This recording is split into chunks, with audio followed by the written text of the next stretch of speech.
आज मैं पेश करने जा रही हूँ ना केवल हिंदुस्तान बल्कि पाकिस्तान के एक बहुत ही मशहूर शायर के बारे में, जिनका नाम है जॉन इलिया साहब। उनके कलाम से आप उनके रुतबे का अंदाज़ा लगा सकते हैं। उनकी कुछ शायरी मैं आपके सामने पेश करती हूँ। नहीं दुनिया को जब परवाह हमारी, नहीं दुनिया को जब परवाह हमारी, तो फिर दुनिया की परवाह क्यों करें हम। और ऐसी शायरियों को लिखने के लिए बहुत हिम्मत और ताकत की ज़रूरत होती है, और जॉन इलिया साहब के पास दोनों ही चीज़ें थी। जॉन इलिया साहब की ज़िंदगी को समझना है तो आप उनके जन्म को समझिए। जॉन इलिया साहब का जन्म अमरोहा, उत्तर प्रदेश में हुआ। उत्तर प्रदेश की सरज़मीन से उसे बहुत मोहब्बत थी, और मोहब्बत होती कैसे ना, जहाँ आप पैदा होते हैं उस मिट्टी से आपकी सांसें जुड़ी होती हैं। और जॉन इलिया साहब के साथ भी ऐसा था, मगर तकदीर को तो कुछ और ही मंजूर था। इंडिया पाकिस्तान पार्टीशन, हाँ, ये वो काला सच जिसके शिकार हमारे देश में कई लोग हुए, मगर उसमें से एक जॉन इलिया साहब भी थे। मगर जॉन इलिया साहब अपनी मिट्टी से जुड़े रहने वाले इंसान थे। वो पाकिस्तान नहीं गए, मगर जॉन इलिया साहब के दूसरे भाई भाई वह पाकिस्तान चले गए। अब जॉन इलिया साहब हिंदुस्तान में अकेले रह गए। उनकी माँ का इंतकाल के बाद वो बिल्कुल अकेले पड़ चुके थे। उन्हें नहीं समझ आ रहा था वो क्या करें। लेकिन जब खून के रिश्ते आपके साथ हों तो शायद ज़िंदगी थोड़ी आसान हो जाती है। और वही खून का रिश्ता जिनकी बात करें, जॉन इलिया साहब के भाई, उन्होंने उन्हें बुलाया पाकिस्तान। जॉन इलिया साहब पाकिस्तान जाने के लिए तैयार हो गए, लेकिन मिट्टी की मोहब्बत उन्हें रोक रही थी।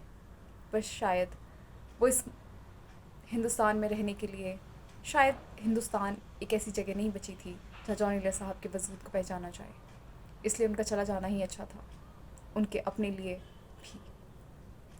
जब जॉन इलिया साहब पाकिस्तान पहुँचे तो वो थोड़ा अपना कलाम दिखाते थे, कहीं शायरी में शिरकत कर लेते थे, मगर उनका जो मुकाम था वो शायद इतना छोटा तो ना था। आज भी आप जॉन इलिया साहब को पढ़ते हैं, शायद जॉन इलिया साहब इंस्टाग्राम की वजह से बहुत फेमस हो गए हैं, पर आपको समझना ज़रूरी है कि आप जॉन को पढ़ने से पहले जॉन के बारे में पढ़िए। उनकी एक किताब भी है, मैं जो हूँ जॉन इलियास, आपको वो ज़रूर पढ़नी चाहिए। उसमें वो अपनी ज़िंदगी के उतार चढ़ाव के बारे में बताते हैं। पाकिस्तान में भी शायद उनकी ज़िंदगी इतनी आसान ना होती अगर उनके भाई उन्हें मुशायरों में जाने के लिए फ़ोर्स ना करते। जॉन इलिया साहब मुशायरों में जाने लगे, मगर उनका जो अंदाज़ था वो सबसे जुदा था। जॉन इलिया साहब के अंदाज़ का ज़िक्र करना ज़रूरी है, क्योंकि जब इतनी जो जुल्फ़ें होती थी वो झटक झटक कर शायरियाँ करते थे, झटक झटक कर अपनी बातें कहते थे, तो सारे लोग उनके दीवाने हो जाते थे। और वही दीवानगी देखिए लोगों की कि आज भी वो उनके कलाम को पढ़ते हैं, समझते हैं और अपनी ज़िंदगी में उतारने की कोशिश करते हैं। कुछ और भी कलाम हैं उनके जो मैं पेश करती हूँ। किस लिए देखती हो आईना, किस लिए देखती हो आईना, तुम तो खुद से भी खूबसूरत हो। कितना अच्छा है। अगर आप इसको समझें तो एक बहुत खूबसूरत बात है। कितने ऐश से रहते होंगे, कितने ऐश से रहते होंगे, कितने इतराते होंगे, जाने कैसे वो लोग होंगे जो उसको भाते होंगे। शायद ये जो शायरी है वो उनके हालातों पर मुकम्मल बैठती है। जॉन इलिया साहब की ज़िंदगी उतनी खुश हाल नहीं रही जितना आप आज उनकी पॉपुलैरिटी से अंदाज़ा लगाते हैं। उनका अपने परिवार के साथ अच्छा संबंध नहीं था, और परिवार का मतलब उनकी पत्नी और उनके बच्चे। जॉन इलिया साहब ने अपनी पत्नी से तलाक़ ले लिया, और तलाक़ के बाद उनकी पत्नी उनके बच्चों को लेकर चली गई। जॉन इलिया साहब ज़िंदगी भर अपने बेटे से मिलने के लिए बेकरार रहे। वो चाहते थे कि उन्हें वो मोहब्बत अपने बच्चों से मिले जो मोहब्बत एक हर बाप अपने बच्चों से चाहता है। मगर जॉन इलिया साहब की भी इसमें गलती है।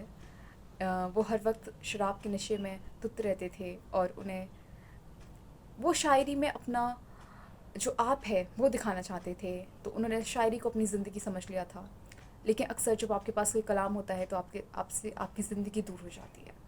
जो आप ज़िंदगी में सामाजिक जिसे कहते हैं वो तत्व दूर हो जाता है, क्योंकि जो कलाम है वो अपने आप में एक बहुत बड़ी नेमत है जिससे आप ज़िंदगी को जी सकते हैं।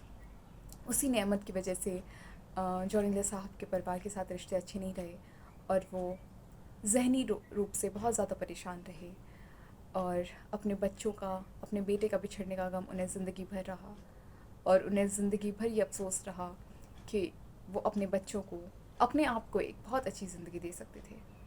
इसी पर कहते हैं जॉनी